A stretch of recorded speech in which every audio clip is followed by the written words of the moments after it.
La boda de mi nieto parecía perfecta, hasta que mi hijo menor susurró: «Tenemos que irnos, ahora mismo». Cuando le pregunté por qué, solo respondió: «Te lo explicaré en el coche».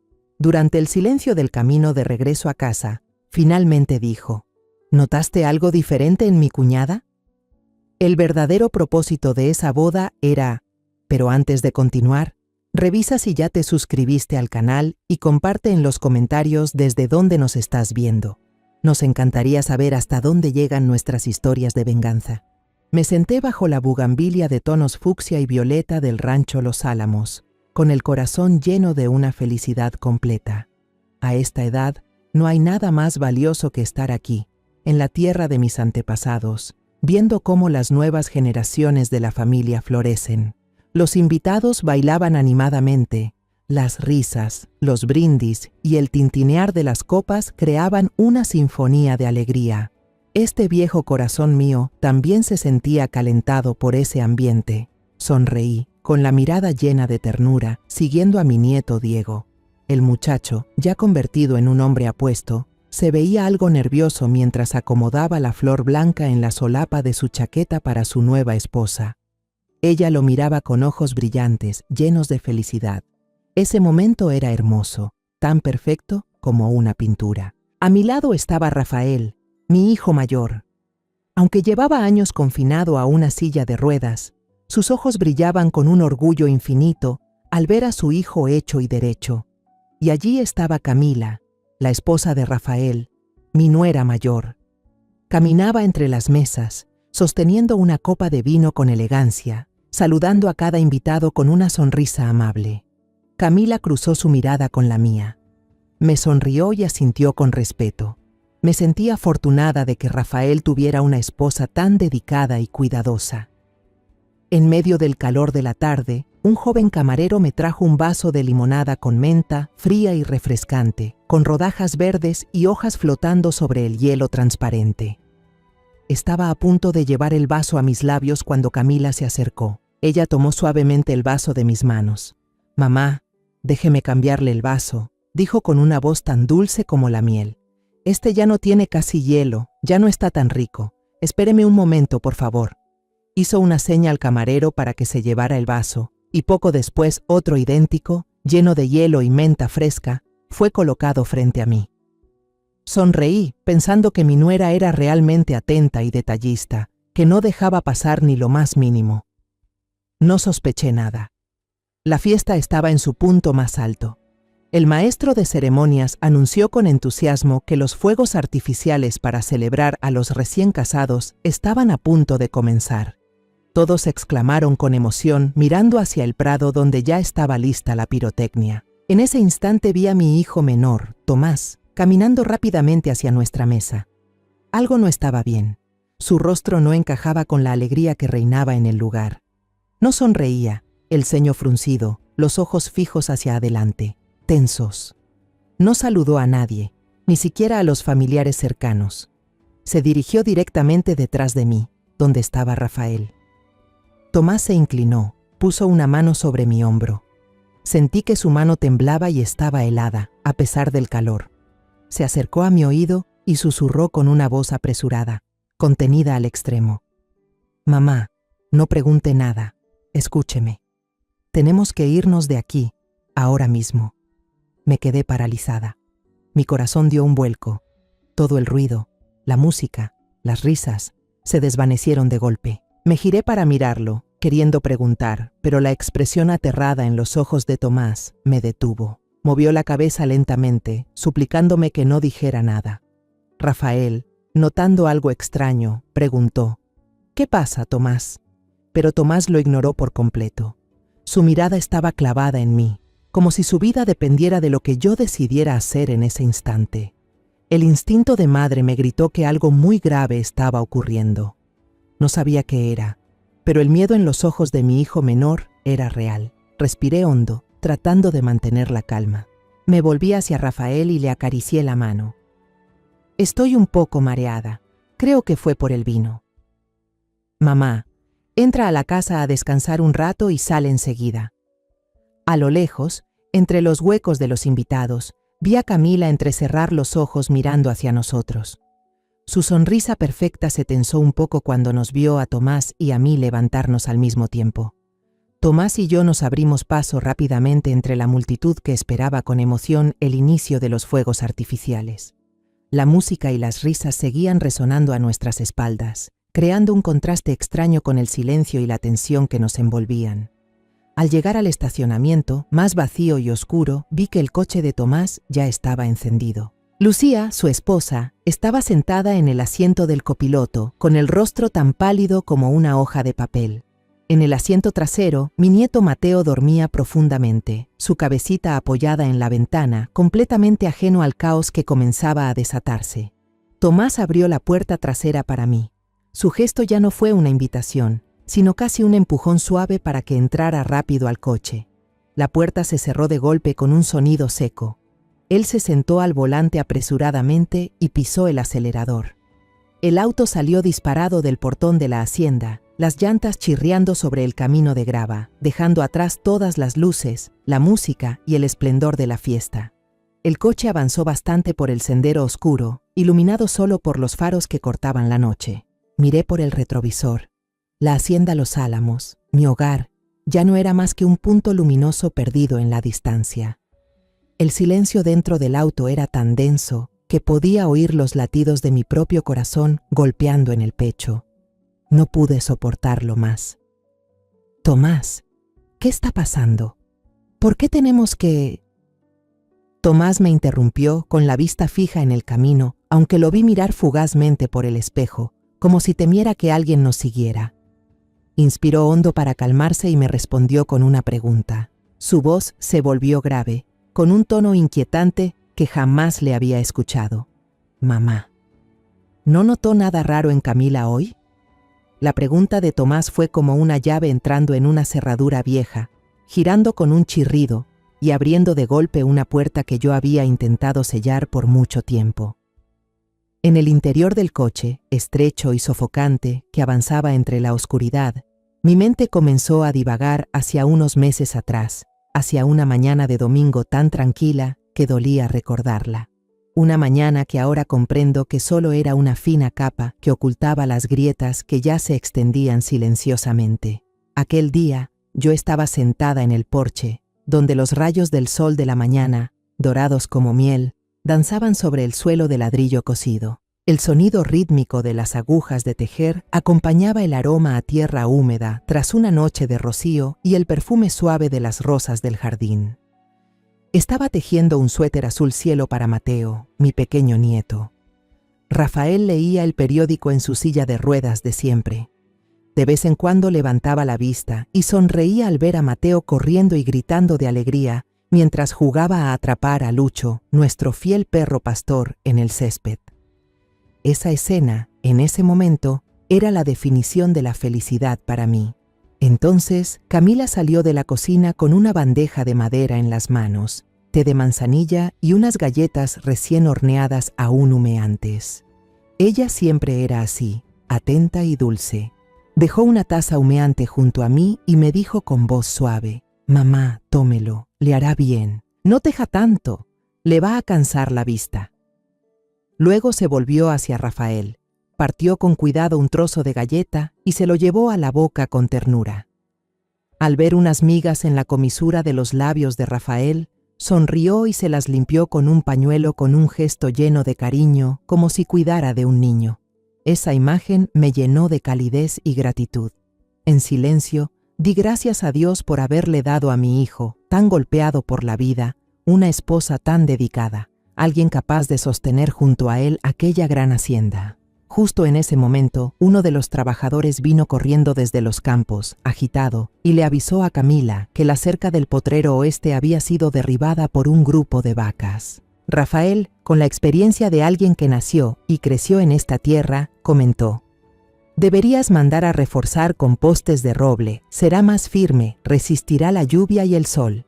Camila interrumpió a su esposo, pero de una manera tan suave que nadie pudo percibirlo como una falta de respeto.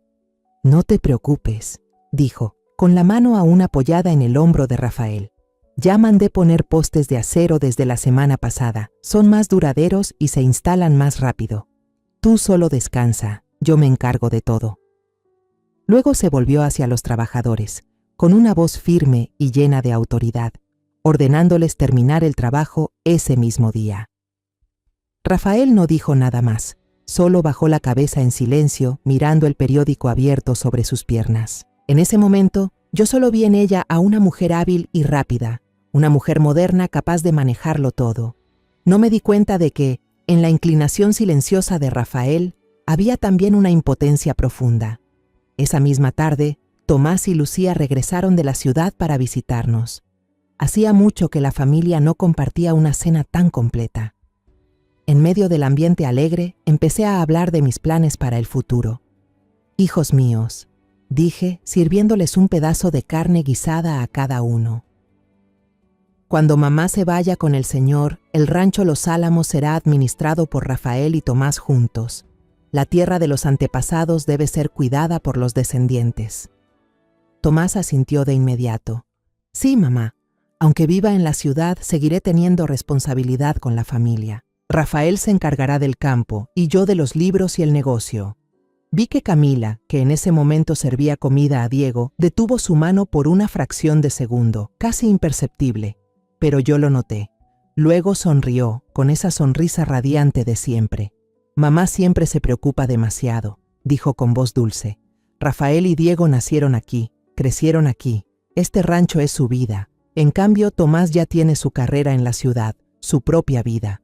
No sería justo hacerlo regresar para ser campesino. Lo haría sufrir». Lucía, mi nuera menor, una muchacha inteligente y directa, intervino. «No necesariamente tiene que ser campesino, hermana. Como dijo Tomás, él puede encargarse de la parte comercial, de los libros, de buscar mercados para los productos del rancho. ¿No sería mejor así?». El ambiente en la mesa se volvió un poco tenso. Camila no respondió. Solo sirvió un gran trozo de carne en el plato de Diego, con una mirada difícil de leer. La cena terminó con cierta incomodidad. Unas semanas después de aquella comida, don Miguel, un trabajador de muchos años, muy leal a mi difunto esposo, vino a verme en secreto. Se veía preocupado. Me contó que Camila había vendido por su cuenta el caballo percherón más valioso del rancho, Lucero, un tesoro que mi esposo había traído con mucho esfuerzo. La muchacha lo hizo sin consultar a nadie, ni siquiera a Rafael. Sentí que la sangre me hervía. Llamé a Camila para pedirle explicaciones. No lo negó. Al contrario, parecía emocionada. Explicó que Lucero ya estaba viejo y enfermo, y que había usado el dinero de la venta para instalar un sistema de riego automático en todo el campo de maíz. Con entusiasmo me llevó de la mano para mostrarme los nuevos tubos brillando bajo el sol. «Quería sorprenderla, mamá», dijo con los ojos brillantes. «Con este sistema, el rancho va a producir mucho más y los trabajadores tendrán menos esfuerzo. ¿Ve que hice bien?». La manera en que convirtió una decisión equivocada en un supuesto regalo, en una muestra de entrega hacia la familia, hizo que todas mis palabras de reproche se quedaran atascadas en la garganta. Solo pude asentir, pero en mi corazón empezó a crecer una inquietud que no supe explicar. Sentada en el coche que temblaba con fuerza, los recuerdos del caballo de cría y del sistema de riego aparecieron en mi mente como un relámpago.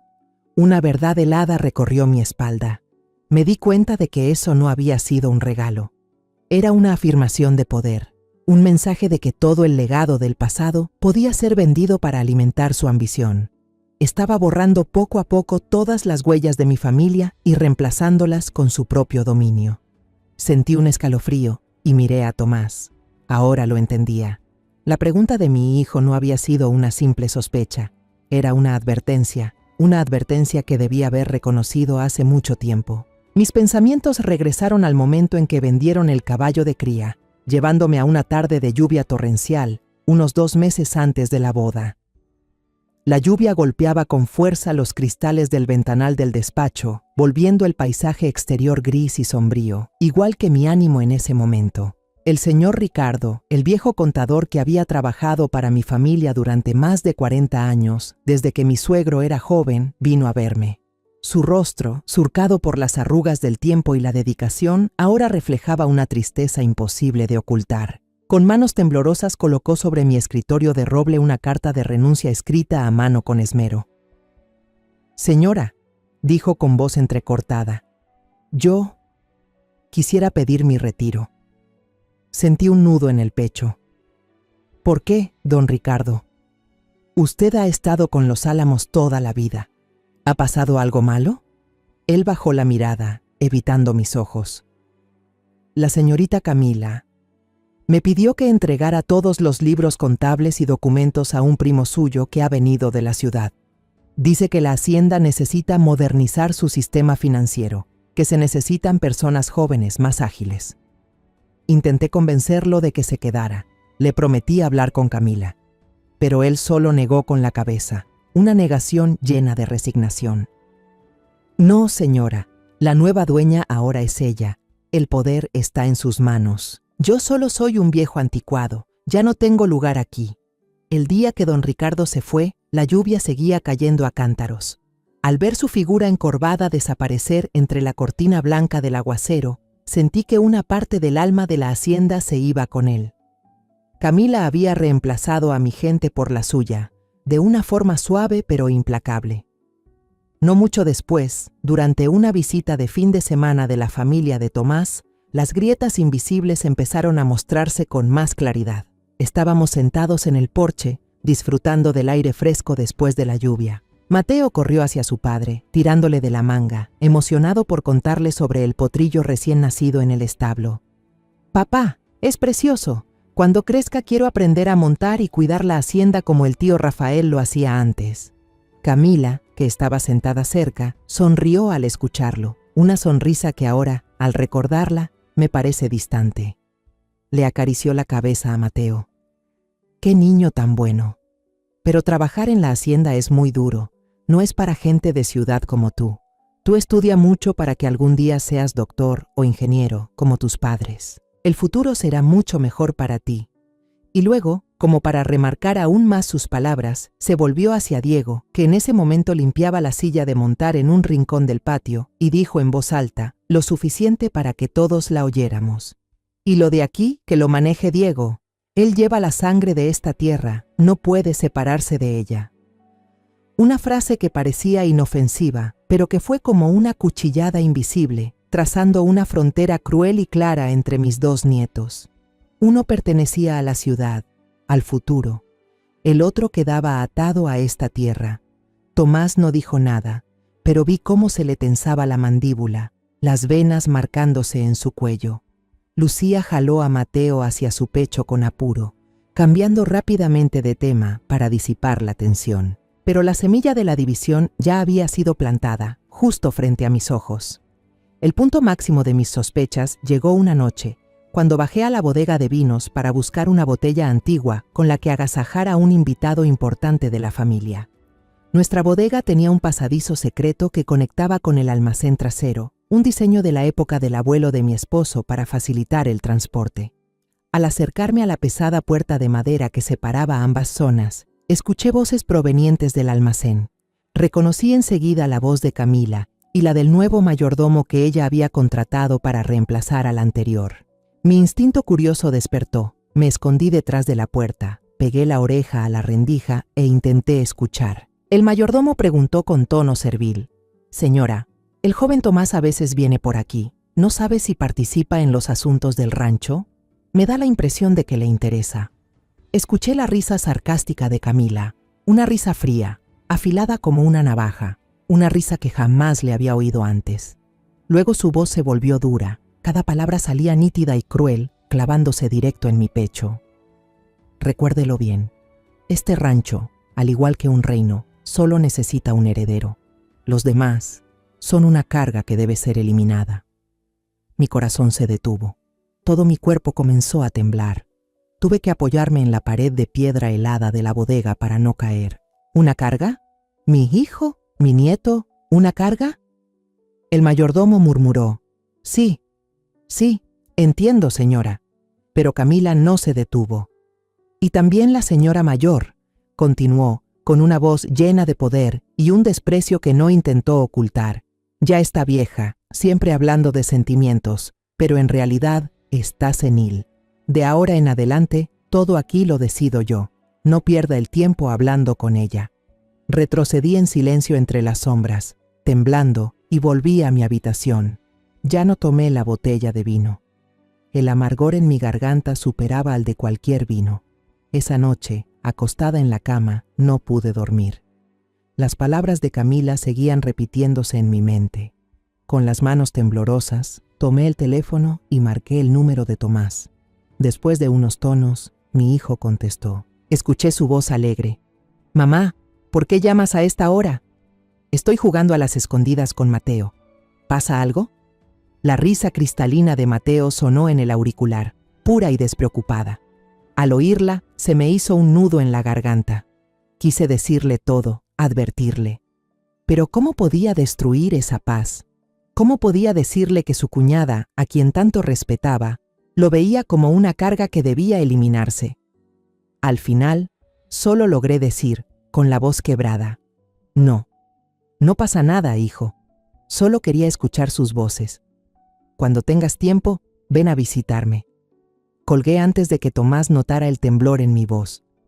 Elegí el silencio, tratando de convencerme de que quizá había escuchado mal, que Camila solo había hablado sin pensar. Y ahora, en este coche que corre desenfrenado por la noche, sé que ese silencio fue mortal. Mi silencio alimentó el mal, le dio tiempo para crecer, hasta convertirse hoy en una conspiración aterradora. El chirrido de los neumáticos sobre la grava cortó mi flujo de pensamientos culpables. Tomás detuvo el coche en un camino solitario, bajo la sombra espesa de un viejo roble. Apagó el motor. El silencio repentino nos envolvió, más inquietante que el rugido del motor.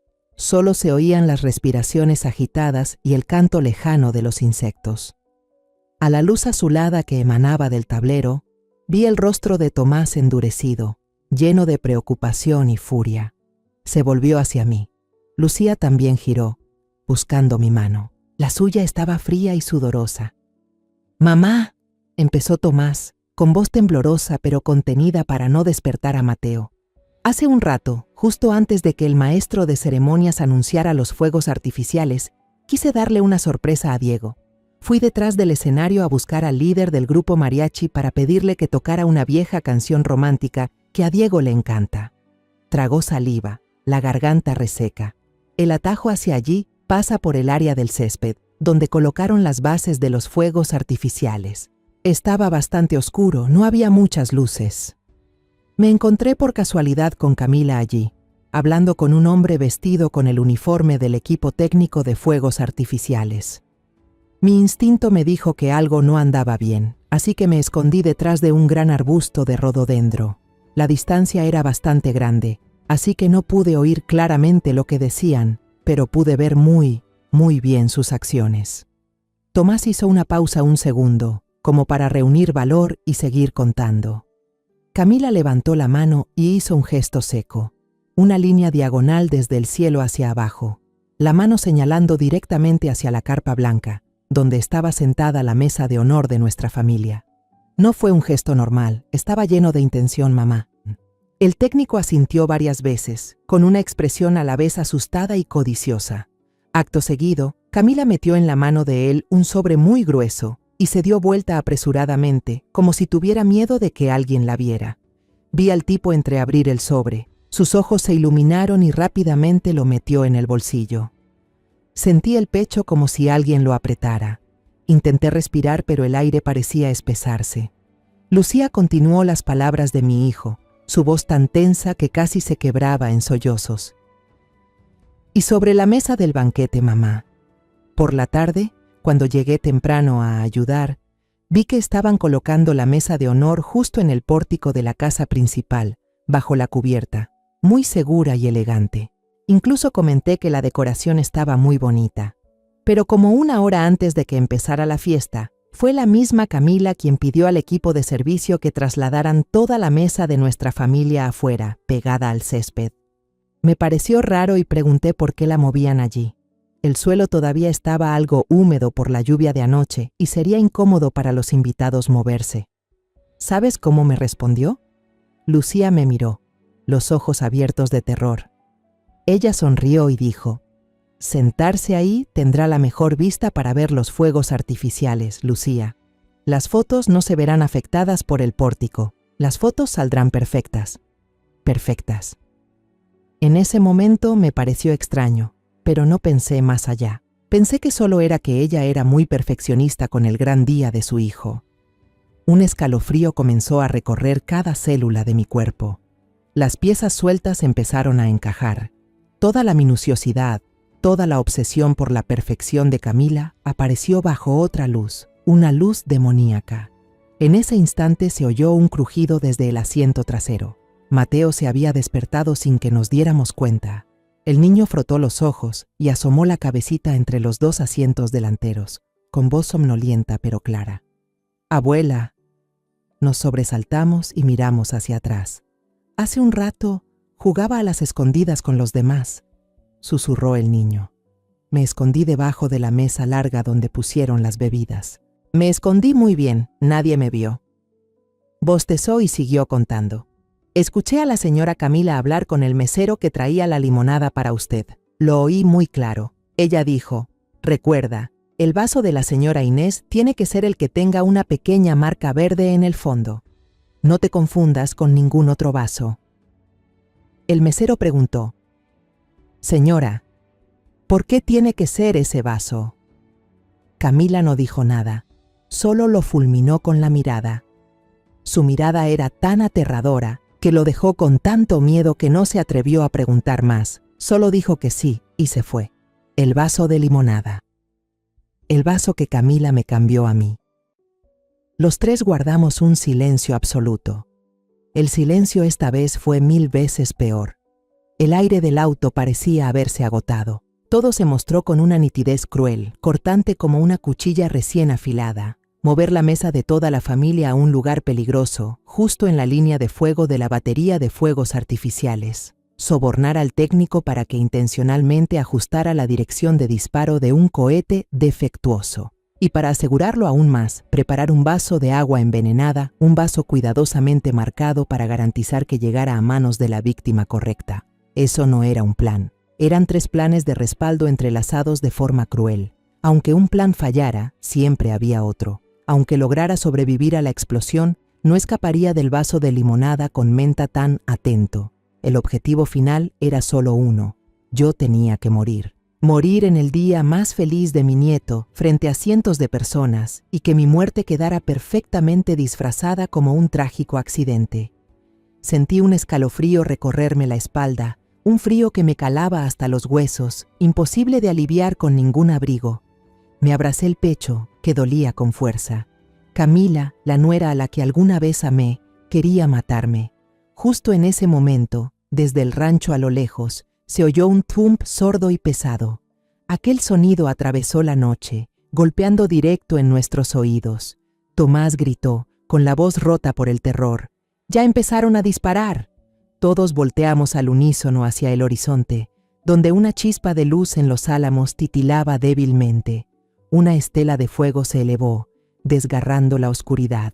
La primera luz ascendió, pero no se disparó recta al cielo para estallar en una flor brillante como debía.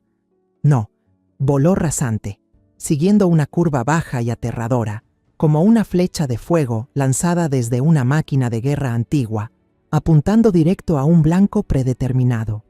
Sentí que el corazón se me caía al abismo. Tomás lanzó un grito y encendió el motor. «Tenemos que irnos más lejos», dijo entre dientes, con las manos aferradas al volante. Pero fue inútil. Ninguno de nosotros podía apartar la mirada del espectáculo aterrador que ocurría detrás. Estábamos hipnotizados por la pesadilla de la que acabábamos de escapar. Tras la primera luz, 3 o 4 más se dispararon al mismo tiempo. Ya no seguían ningún orden. Se esparcían como un ramo de flores mortales, volando enloquecidas hacia el rancho. Algunas explotaban antes de tiempo, dejando oír un chisporroteo espantoso en el aire. Otras caían directo, trayendo consigo muerte y destrucción. Escuché a Mateo llorar desconsolado, un llanto que me partió el alma. Lucía lo abrazó con fuerza, hundiéndole la cara en su pecho para que no viera más. Y entonces, una explosión ensordecedora estalló, opacando todos los demás sonidos. No se parecía a ningún fuego artificial que hubiera escuchado en mi vida.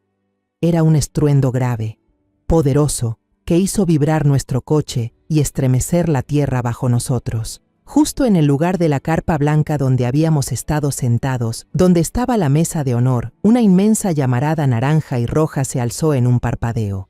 Lo devoró todo. La lona, aquel material inofensivo, prendió fuego de inmediato. Las llamas se propagaban con una rapidez antinatural, como si alguien hubiera rociado cada fibra con combustible. Pude imaginar los listones de seda, los arreglos de flores de papel que yo misma había elegido, convirtiéndose ahora en alimento para el fuego que avanzaba sin piedad. Desde esa distancia, a través de la noche quieta, aún podíamos escuchar los gritos desesperados y caóticos de cientos de personas. La música alegre del mariachi había cesado hacía rato, reemplazada por una sinfonía de horror, gritos, sollozos, objetos cayendo, pasos que se atropellaban buscando escapar. Una columna de humo negro, espeso como alquitrán, se elevaba cubriendo las estrellas. El olor acre de la lona quemada, de la comida chamuscada por segunda vez, y tal vez de algo aún más terrible, llegó hasta nosotros, se metió por la nariz y los pulmones, provocándome náusea.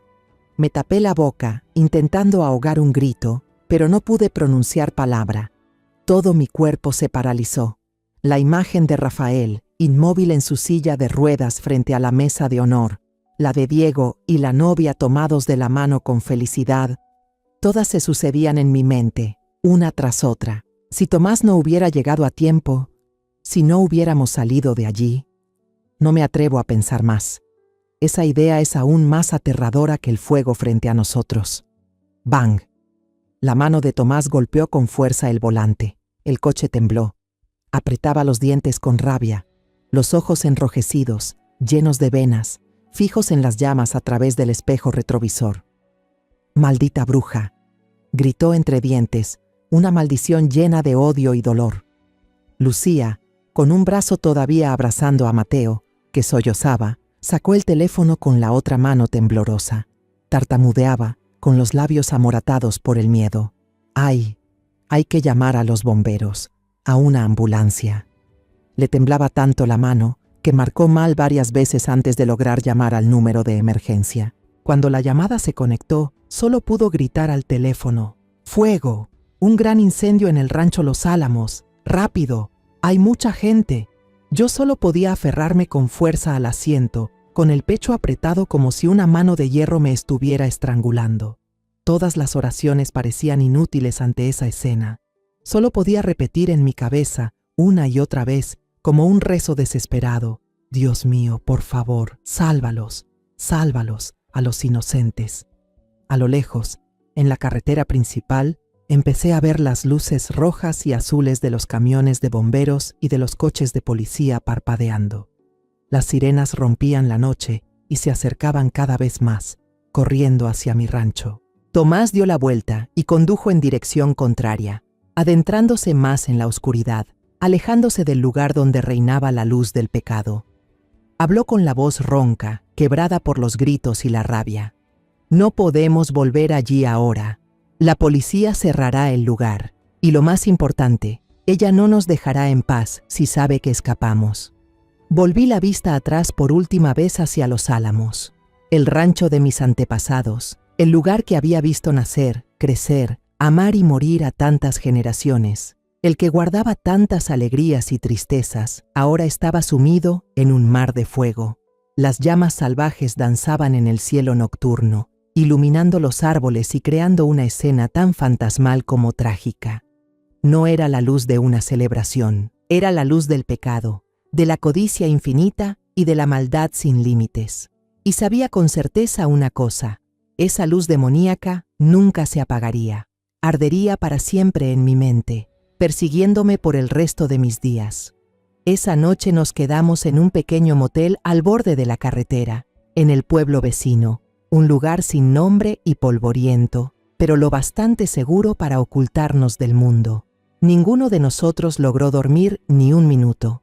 La imagen de las llamas infernales de los álamos aparecía cada vez que cerraba los ojos. Mateo, de vez en cuando, se estremecía y murmuraba entre sueños. Lucía pasó la noche en vela, tratando de calmarlo. Y Tomás, él solo se quedó en silencio junto a la ventana, mirando hacia la oscuridad vacía, con la mandíbula apretada. Al amanecer, cuando los primeros rayos de sol se filtraron por la rendija de la puerta, Tomás salió a conducir. Dijo que necesitaba averiguar qué había pasado. 1 hora después, regresó. Su rostro estaba demacrado, agotado por la noche sin dormir, pero sus ojos ya no mostraban el pánico absoluto de antes. En su lugar había un leve alivio. Se sentó en el borde de la cama y tomó mi mano. «Mamá, acabo de ir al hospital del pueblo y averigüé algo». Respiró hondo. No hubo muertos. Dios nos protegió. Todos lograron escapar a tiempo. Contuve el aliento. Rafael solo tiene quemaduras leves en las manos por intentar empujar la silla de ruedas fuera del fuego. Diego y la novia están completamente a salvo. Algunos invitados resultaron heridos por los empujones, pero nada grave. Al oír eso, la fuerza que me había sostenido toda la noche se desvaneció de golpe. Lloré, pero esta vez no eran lágrimas de miedo ni de ira, sino lágrimas de alivio infinito. Dios había tenido piedad. El plan de esa maldita, aunque cruel, no se cumplió por completo. Después de calmarnos, decidimos que teníamos que volver. Huir no era la solución. Teníamos que regresar y enfrentarlo, mirar a los ojos a quien había cometido el crimen. El coche pasó por el portón de hierro familiar de los Álamos.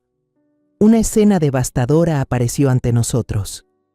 El césped, que antes era un manto verde, ahora era solo un terreno negro y quemado. La elegante carpa blanca del banquete solo conservaba su armazón metálica, torcida y derretida por el calor, como el esqueleto de un monstruo prehistórico. El aire estaba saturado del olor penetrante del plástico y la tela quemada, un hedor que se pegaba a la ropa, al cabello, a cada respiración. Algunos policías todavía se movían por la zona acordonada, tomando medidas y anotaciones, y allí estaba Camila, en el porche, hablando con un oficial. Se veía miserable. Su cabello, siempre recogido con cuidado, estaba revuelto. El vestido de gala de la noche anterior había sido reemplazado por ropa sencilla. Su rostro pálido y cansado, los ojos hinchados y rojos, como si hubiera llorado toda la noche. Estaba actuando, interpretando a la perfección el papel de una víctima dolida. Al ver nuestro coche, terminó apresuradamente la conversación. Agradeció al oficial y corrió hacia nosotros, con una expresión de angustia. Apenas bajé del coche, Camila se lanzó sobre mí y me abrazó. «Mamá, qué alegría. Gracias a Dios, ¿estás bien?» Su voz temblaba, los hombros sacudidos por los sollozos en mis brazos. «Anoche te busqué por todas partes. Pensé que algo horrible te había pasado. Estaba aterrada, mamá». Me quedé inmóvil, como una estatua de piedra, incapaz de devolverle el abrazo falso. Sentí el cuerpo erizarse, rechazando cada toque suyo. Detrás de mí, Tomás y Lucía guardaban silencio, pero podía sentir sus miradas frías como el hielo clavadas en Camila. Al notar mi falta de respuesta, ella me soltó. Tomó mis manos y me miró con ojos llorosos llenos de aparente preocupación. «¿Dónde estuviste toda la noche, mamá? ¿Sabes lo terrible que fue todo aquí? Menos mal que no estabas. Fue una bendición para la familia». Retiré mis manos y respondí con voz seca y distante. Estaba cansada, así que Tomás me llevó a descansar. Camila asintió rápidamente, fingiendo creerlo sin dudar. «Sí, claro, qué suerte. Qué bueno que la llevaste, Tomás». Se volvió hacia mi hijo, con un tono lleno de gratitud. «La policía dice que fue un fallo técnico. Un cohete defectuoso provocó el incendio. La empresa de fuegos artificiales ya asumió toda la responsabilidad. Increíble, ¿no? Estuvieron a punto de arruinar el día más feliz de la familia, casi causan una tragedia». Hablaba sin parar, sin dejar espacio a nadie, tejiendo un relato perfecto sobre un trágico accidente, donde ella era la esposa y no era valiente, que se quedó para encargarse de todo. En ese momento, Rafael apareció empujado en una silla de ruedas por uno de los empleados. Su brazo derecho estaba vendado. Me miró con una expresión compleja, alivio al verme a salvo, pero también cierta culpa y evasión. No dijo nada, solo asintió levemente y apartó la mirada. Mientras los adultos quedaban atrapados en aquel teatro tenso, Mateo se metió en la casa. El niño debía tener sed.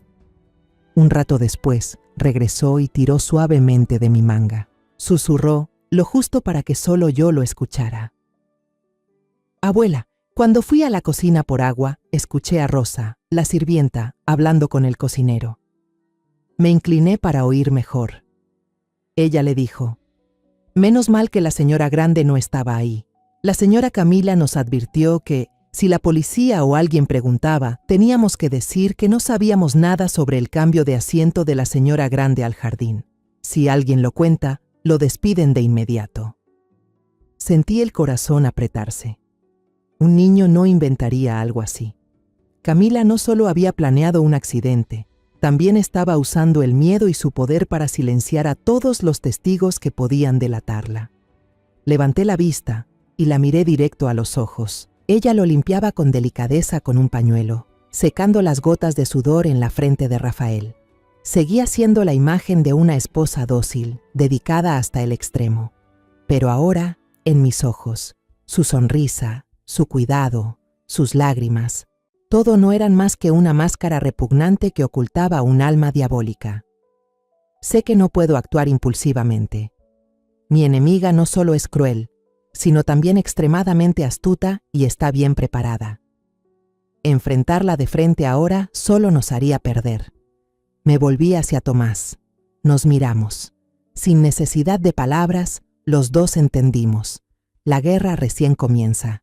Y para ganar, tenemos que encontrar pruebas materiales e irrefutables que desenmascaren su verdadero rostro. Esa cena fue la más asfixiante que he vivido. Camila intentaba aparentar normalidad. No paraba de servirle comida a Rafael, preguntarle a Diego por la luna de miel que se acercaba y contar cómo la empresa organizadora de eventos la había llamado para disculparse una y otra vez. Interpretaba el papel de la buena anfitriona que intenta levantar el ánimo de la familia tras un gran golpe, pero el silencio cargado como plomo de Tomás, Lucía y mío convirtió sus esfuerzos en un ridículo monólogo.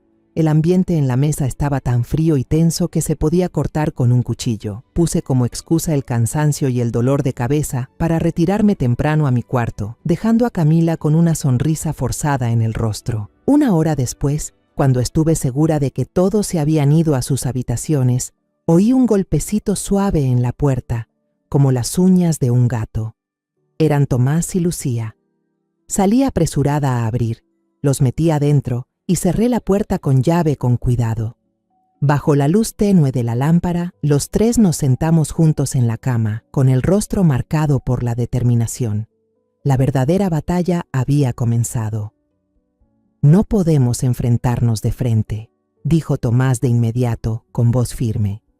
Ella ha sobornado y amenazado a todos los empleados. Nuestras palabras contra sus lágrimas, ¿quién creerá? Necesitamos pruebas materiales, algo que ella no pueda negar. Lucía, con la cabeza avispada y el pragmatismo de quien trabaja en la ciudad, propuso una idea al instante. Empresas grandes de eventos como esa suelen tener normativas de seguridad muy estrictas, sobre todo en apartados peligrosos como los fuegos artificiales. Es muy probable que hayan instalado cámaras de vigilancia en la zona técnica para prevenir incidentes y como prueba para el seguro. Tenemos que conseguir acceso a ellas. La idea de Lucía fue como un rayo de luz en la oscuridad. En ese momento, otro recuerdo vino a mi mente. «Y el dinero», dije, con la voz un poco temblorosa por la excitación. Seguramente ella sobornó a ese técnico con el dinero de la finca. La cuenta bancaria de Los Álamos está a nombre de mi madre, de Rafael y de ella. Todas las transferencias grandes requieren la firma electrónica de al menos 2 personas. El plan se trazó rápidamente. Nos dividiríamos en 2 equipos y actuaríamos al día siguiente. A la mañana siguiente, Lucía dijo que tenía que subir a la ciudad a resolver unos asuntos urgentes de la empresa y se fue muy temprano. Camila no sospechó nada. Incluso le dio indicaciones a su cuñada de que tuviera cuidado en el camino. En realidad, Lucía fue a ver a una vieja amiga que ahora es abogada. Afortunadamente, esa amiga conocía al director de la compañía de eventos responsable. Lucía fingió ser una clienta potencial, la directora de una empresa que quería buscar un socio para organizar un gran evento de agradecimiento a clientes. Con habilidad, llevó la conversación hacia el lamentable incidente en la finca Los Álamos, mostrando una profunda preocupación por las medidas de seguridad. El director, para no perder a un cliente importante, no dudó en vanagloriarse sobre su moderno sistema de seguridad y confirmó sin querer que tenían cámaras de vigilancia 24 horas en todas las áreas técnicas. Aprovechando la oportunidad, Lucía propuso permitir que su abogado, que era precisamente aquel amigo, trabajara con el departamento técnico para extraer el video relacionado, bajo el argumento de analizar el proceso de manejo de crisis, con fines legales para solicitar a la compañía de seguros una compensación por los daños al rancho. Su razonamiento era tan sólido y lógico que el director no tuvo motivo para negarse. Esa misma tarde, Lucía regresó. Se veía cansada, pero sus ojos brillaban de una manera extraña. Sin decir una palabra, abrió su bolso y mostró una pequeña memoria USB negra que descansaba en la palma de su mano. Un objeto diminuto, pero que contenía toda una verdad aterradora. Mientras Lucía estaba ausente, Tomás actuó desde casa. Esperó hasta que Camila estuviera ocupada en la escena del incendio, dando órdenes al personal de limpieza, y se coló en la oficina del rancho, donde se encontraba la computadora principal que guardaba todos los datos. «Mamá», me dijo antes de irse. Recordé que la semana pasada Camila me dio unos documentos y me pidió que aprobara en línea una orden de transferencia.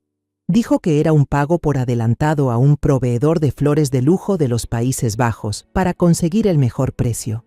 En ese momento tenía prisa y no lo pensé mucho, solo firmé para terminar rápido. Tomás inició sesión en la cuenta bancaria del rancho. Después de revisar entre cientos de transacciones, finalmente encontró aquella orden. El monto era de 50,000 pesos, una cifra nada pequeña para un pedido de flores. Pero el destinatario no era ninguna empresa floral. El nombre que apareció en pantalla era Juan Carlos Ramírez. Tomás abrió inmediatamente el contrato de organización del evento. Su corazón pareció detenerse. Ese nombre coincidía exactamente con el del jefe técnico del equipo de fuegos artificiales. Sin dudarlo un segundo, Tomás imprimió el comprobante de la transacción, rodeó con un marcador rojo la línea de la transferencia fatal y la guardó cuidadosamente. Esa noche, los tres nos reunimos de nuevo en mi habitación. La puerta no solo estaba cerrada con llave, sino también trabada con una silla. Los tres corazones latían con fuerza. Tomás conectó la memoria USB a la laptop. Después de unos segundos, apareció un video borroso. El ángulo era desde arriba, la imagen en blanco y negro, granulada. Pero aunque la calidad no era buena, reconocimos de inmediato la figura de Camila con su vestido color verde esmeralda. Vimos claramente el gesto decidido de su mano señalando hacia el área del banquete. Y luego el momento crucial, el instante en que le entregó un sobre grueso al técnico Juan Carlos Ramírez, quedó grabado por completo. Después, Tomás colocó el comprobante bancario sobre la cama, junto a la computadora. 2 pruebas, una imagen y un número.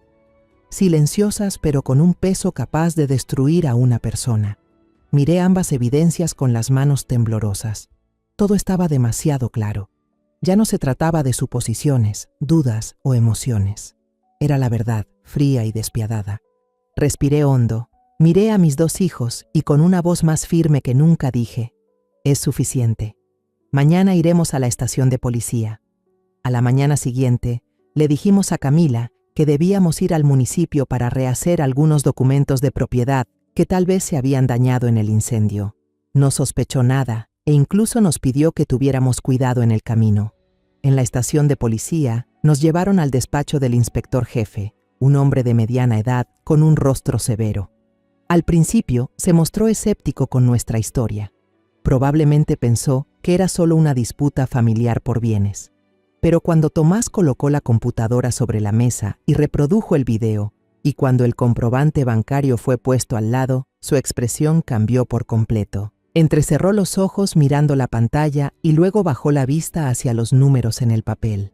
La seriedad se reflejaba en cada arruga de su rostro.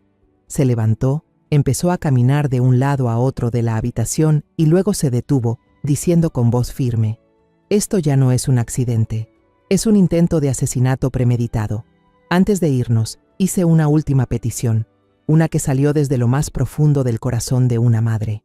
Señor inspector, cuando destapen sus crímenes, por favor, permítame estar presente. Quiero ser yo quien la enfrente».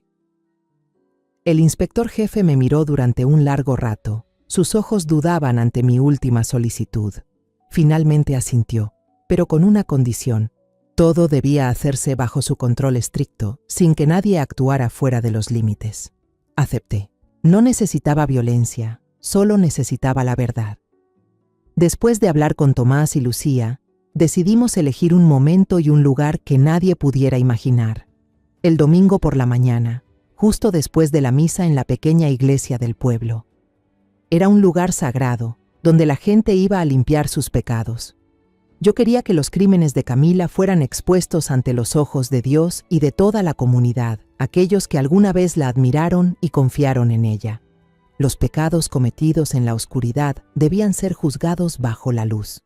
Ese domingo por la mañana, el aire se sentía denso, cargado. Toda mi familia estaba presente en la iglesia, como era costumbre desde generaciones. Camila también estaba allí. Llevaba un vestido blanco elegante, el cabello recogido con esmero, lucía impecable, casi santa. Se arrodilló a rezar, las manos juntas, los labios murmurando, tan devota que daba escalofríos. ¿Por qué pedía perdón? ¿Por los pecados que había cometido o por ayuda divina para ocultarlos para siempre? Eché un vistazo hacia atrás y noté a 2 hombres desconocidos vestidos de civil sentados silenciosamente en la última fila. Sus ojos no estaban puestos en el sacerdote, sino discretamente en nosotros. Eran los policías. Todo estaba preparado. La misa terminó. El sacerdote dio la bendición final. El órgano sonó con una melodía suave. La gente empezó a levantarse, a despedirse, a charlar. Mi corazón latía con fuerza. Era el momento. Respiré hondo para reunir todo mi valor y hablé. Mi voz no fue alta, pero sí lo suficientemente clara y firme como para silenciar todo ruido en la iglesia. Camila. El lugar se congeló. Todos se giraron a mirarnos. Camila volteó confundida, con los ojos muy abiertos, sin entender nada.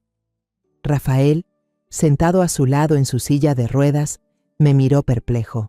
Avancé lentamente hacia el frente, pasé por mi banco y quedé frente a mi nuera. Tomás y Lucía me siguieron, quedándose detrás de mí como 2 guardianes. Solo unos pasos nos separaban.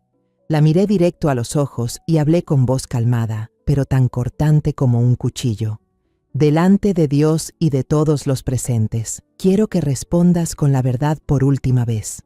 ¿El incendio en la boda fue realmente un accidente? El rostro de Camila se volvió pálido, pero siguió actuando su papel. «Mamá, ¿por qué me pregunta eso aquí? Claro que fue un accidente. La policía ya lo confirmó». «¿Y cómo explicas esto?», la interrumpí con frialdad. En ese momento, Tomás levantó su teléfono, cuya pantalla iluminada mostraba un video. Se oía el sonido distorsionado y la imagen borrosa de Camila entregando dinero a un técnico. Aunque la calidad no era buena, nadie podía confundir su figura ni el vestido verde esmeralda que llevaba.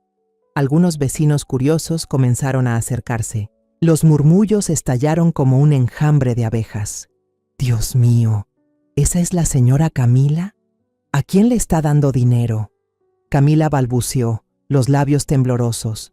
«No, no soy yo. Ese video es falso.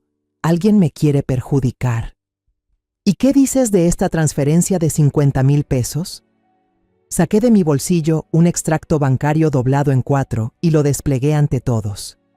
«¿Le pagaste al técnico Juan Carlos Ramírez por flores finas, Camila?». En ese momento, los 2 policías vestidos de civil avanzaron desde el fondo, cerrando el pasillo a ambos lados, bloqueando toda salida. Y entonces ocurrió lo que más temía. Diego, mi nieto, el niño que más amaba en el mundo, que había permanecido inmóvil todo el tiempo, de repente reaccionó. Su rostro se tornó blanco como la cera. Se lanzó hacia mí, me arrancó el estado de cuenta de las manos y luego le quitó el teléfono a su tío. Tropezó, casi cayendo. Sus ojos leían una y otra vez los números. Luego se quedaron fijos en la imagen de su madre en la pantalla. Se volvió hacia Camila, con la voz quebrada, llena de dolor e incredulidad. «Mamá, dime que no es cierto. Dime que todo es un malentendido. ¿Por qué hiciste eso el mismo día de mi boda?» Fue la gota que derramó el vaso. La máscara perfecta de Camila se derrumbó por completo. Ya no pudo fingir más. Cayó de rodillas sobre el frío suelo de la iglesia. Se cubrió el rostro con las manos y rompió en un llanto desgarrador. Un llanto lleno de vergüenza y desesperación.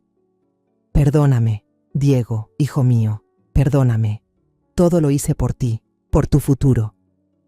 «¿Futuro?», gritó Diego entre lágrimas, con la voz rota. «El futuro no puede construirse sobre el crimen. Yo no quiero un futuro así». Retrocedió paso a paso, alejándose de su madre, que se arrastraba por el suelo como si huyera de un monstruo. Rafael, sentado en su silla de ruedas, apretaba los brazos del asiento con tanta fuerza que los nudillos se le pusieron blancos.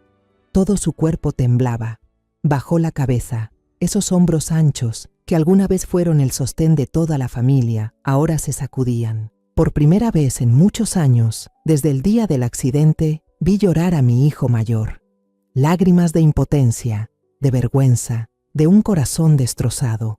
Un policía se acercó y, con frialdad, le puso las esposas a Camila. El sonido metálico de las esposas resonó seco, cruel, en el silencio de la iglesia. «Señora Camila Fuentes», dijo el agente con voz firme, «queda arrestada bajo sospecha de intento de homicidio e incendio premeditado». Cuando la sacaban, Camila pasó junto a mí. Alzó los ojos hinchados, llenos de lágrimas, y susurró entre sollozos: «Me equivoqué, mamá. Perdóname». Aparté la mirada sin responder. El perdón no es un regalo que se pueda dar con facilidad, sobre todo cuando el precio del pecado es la destrucción de toda una familia. La silueta de Camila desapareció tras las pesadas puertas de madera de la iglesia. Dentro solo quedábamos nosotros, mi familia rota y deshecha, de pie entre los bancos vacíos y el silencio juzgador del templo.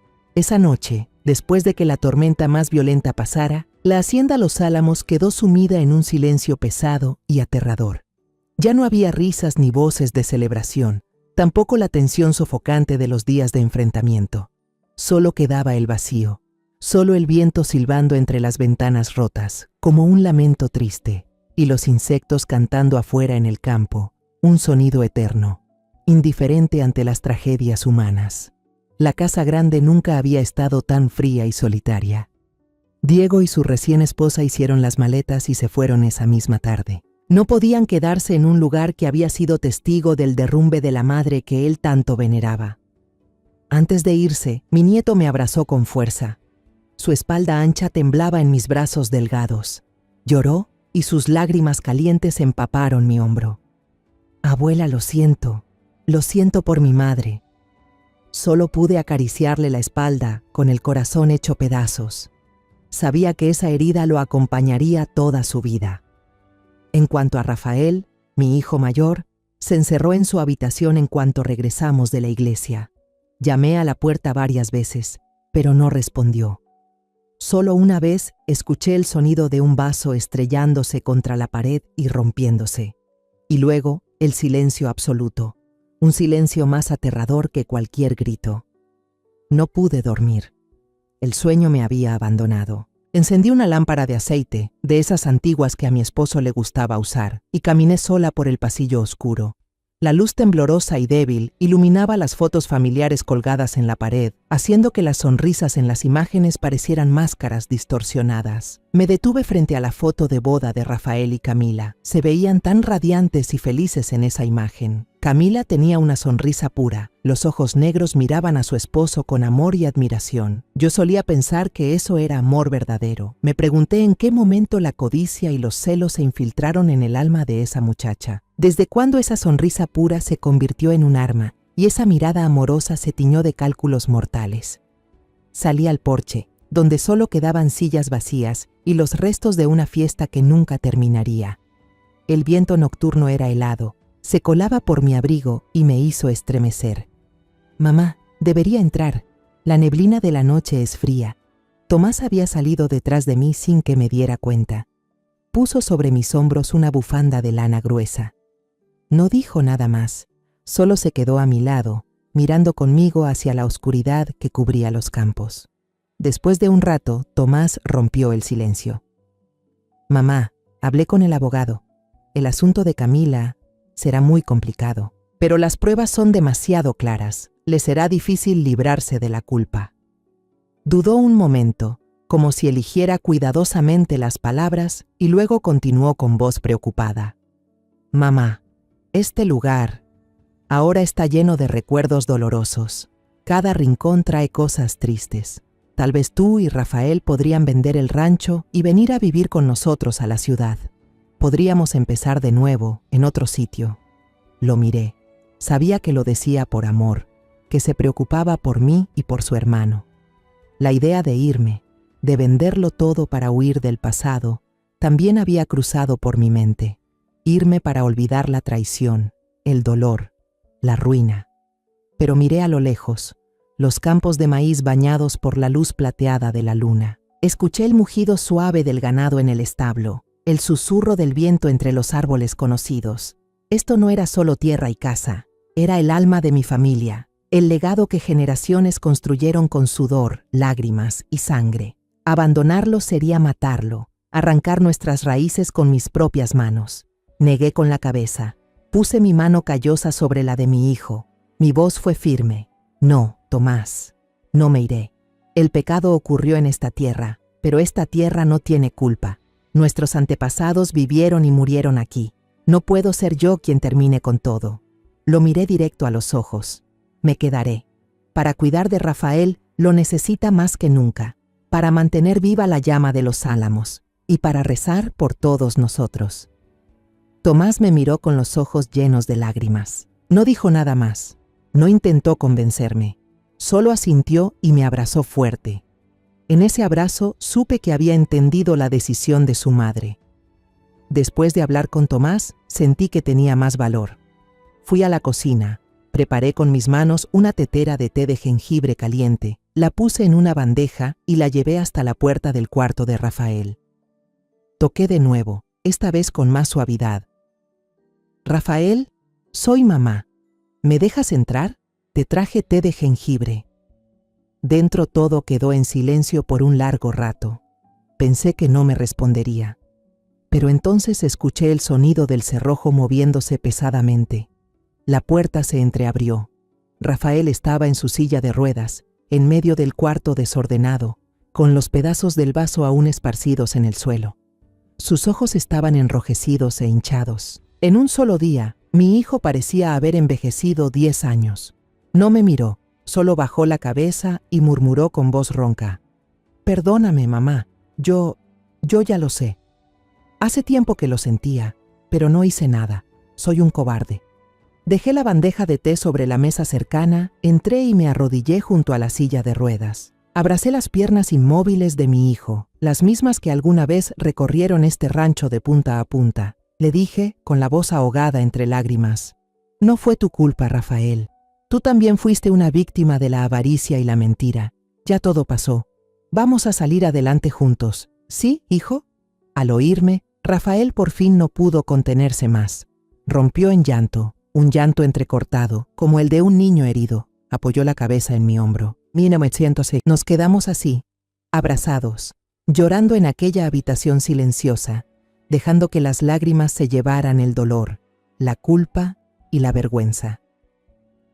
Fue la noche más larga en Los Álamos, pero entre esas lágrimas y ese silencio, sentí que algo nuevo, frágil pero sincero, comenzaba a surgir entre los que quedábamos de la familia. Habíamos perdido demasiado, pero aún nos teníamos los unos a los otros. El amanecer llegaría, trayendo consigo las cenizas del pasado y la esperanza del futuro. Y tendríamos que enfrentarlo juntos, aquí mismo. Pasaron los meses. El tiempo, como un río silencioso, empezó a suavizar las heridas abiertas, dejando cicatrices que, aunque nunca sanarían del todo, ya no dolían tanto. La vida en Los Álamos fue tomando un nuevo orden, uno más tranquilo y pausado. Las carcajadas fuertes se volvieron raras, sustituidas por sonrisas suaves y miradas de comprensión. Estábamos aprendiendo a vivir entre los restos. Camila fue condenada a muchos años de prisión por intento de asesinato y por provocar un incendio intencional. El día del juicio, ninguno de nosotros estuvo presente. No queríamos ver más juicios, ni remover el dolor. Elegimos dejar que el pasado descansara, aunque sabíamos que nunca desaparecería del todo. Tomás y Lucía traían a Mateo casi todos los fines de semana. La risa clara del niño era como agua fresca cayendo sobre nuestra tierra reseca. Rafael empezó a salir más de su habitación. Ya no se encerraba en la oscuridad. Ahora pasaba la mayor parte del tiempo en el despacho, concentrado en revisar los libros de cuentas, inventarios y propiedades, trabajos que había descuidado por años, confiándoselos por completo a su exesposa. Parecía que retomar el control de los números lo ayudaba a recuperar parte de su propio valor. Diego a veces llamaba para preguntar por mí y por su padre. Su voz sonaba más firme y madura. Él y su esposa se habían mudado a otra ciudad para empezar una nueva vida, lejos de los chismes y las miradas curiosas. Sé que la herida en su corazón sigue ahí, profunda, pero está intentando seguir adelante, como todos nosotros. Una tarde de fin de semana, mientras el atardecer derramaba los últimos rayos dorados sobre el rancho, Mateo y yo estábamos sentados en el umbral, quitando las hojas de las mazorcas recién cosechadas.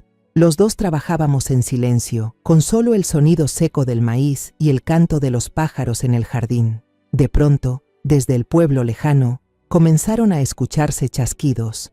Alguna fiesta se celebraba, y los primeros fuegos artificiales florecieron en el cielo azul violáceo.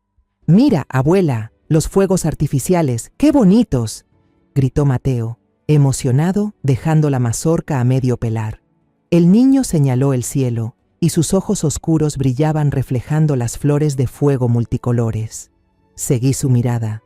Sentí un leve pinchazo en el pecho, un reflejo involuntario imposible de controlar. La garganta se me secó, y la imagen de aquel fuego infernal amenazó con regresar.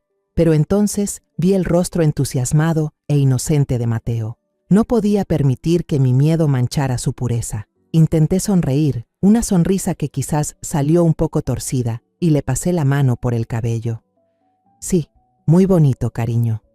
Las flores de fuego seguían estallando, una tras otra, pintando cuadros brillantes en el cielo. Mateo seguía mirando fascinado. De repente, se giró hacia mí. Sus ojos transparentes me miraron fijamente y me hizo una pregunta que me dejó helada. «Abuela, ¿por qué la señora Camila hizo eso? Papá Tomás dice que ella hizo algo muy malo». Permanecí en silencio un largo rato. El aire a nuestro alrededor parecía detenido. Solo se oían los chasquidos lejanos de los fuegos artificiales. ¿Cómo podía explicarle a un niño la avaricia, la envidia y las sombras complicadas del alma humana? No quería sembrar odio en su corazón, pero tampoco podía mentir. Finalmente, miré las flores de fuego que se apagaban lentamente en el cielo y hablé despacio, eligiendo cada palabra con cuidado. Porque, mi amor, en este mundo hay personas que creen que, para tener su propia luz brillante, deben apagar la vela de los demás. Hice una pausa, mirando sus ojitos atentos. No entienden algo muy simple. Cuando todos encendemos nuestras velas, la habitación se vuelve mucho más luminosa. Mateo inclinó su cabecita, reflexionando un momento sobre mis palabras. Luego apoyó su cabeza en mi hombro y susurró, con la pureza y sinceridad más absoluta: «A mí me gusta cuando la habitación está más luminosa». Sonreí, esta vez de verdad. Lo abracé con fuerza, respirando el aroma inocente de su cabello. Los fuegos artificiales seguían iluminando el cielo, bañando de luz los rostros de los dos. Me di cuenta de que aquella luz seguía siendo hermosa, deslumbrante, digna de admiración. Pero desde aquella noche fatídica, su significado para mí había cambiado para siempre. Ya no era solo símbolo de alegría, de fiesta y de unión. Ahora era un recordatorio eterno de la oscuridad que puede esconderse incluso en los lugares más brillantes. Era el despertar doloroso que mi familia pagó a un precio demasiado alto. Susurré para mí misma y para las almas que descansan en los álamos, cuando los últimos destellos se desvanecieron en la noche, devolviendo la calma al cielo. La luz sigue siendo hermosa, pero nunca volveré a verla igual. La historia que acabas de escuchar ha cambiado de nombre y lugar para proteger la identidad de las personas involucradas. No contamos esto para juzgar, sino con la esperanza de que alguien escuche y se detenga a reflexionar. ¿Cuántas madres están sufriendo en silencio dentro de su propio hogar? Me pregunto sinceramente, si tú estuvieras en mi lugar, ¿qué harías? ¿Elegirías el silencio para mantener la paz o te atreverías a enfrentarlo todo para recuperar tu voz? Quiero saber tu opinión, porque cada historia puede convertirse en una vela que ilumine el camino de los demás. Dios siempre bendice, y estoy segura de que el valor nos llevará a días mejores. Ahora, en la pantalla final, dejaré 2 de las historias más queridas del canal. Estoy segura de que te sorprenderán. Gracias por quedarte conmigo hasta este momento.